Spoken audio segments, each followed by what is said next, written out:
Welcome to motherhood.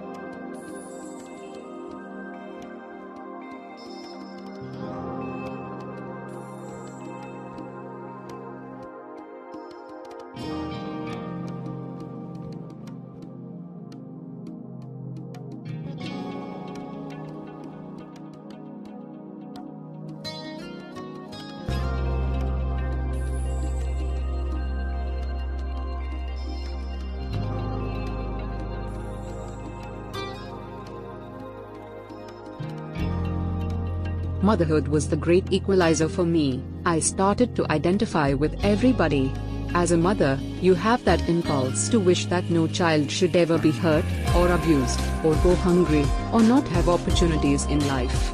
Motherhood has taught me the meaning of living in the moment and being at peace.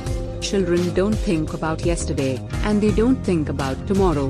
They just exist in the moment. Thank you for watching. Don't forget to subscribe.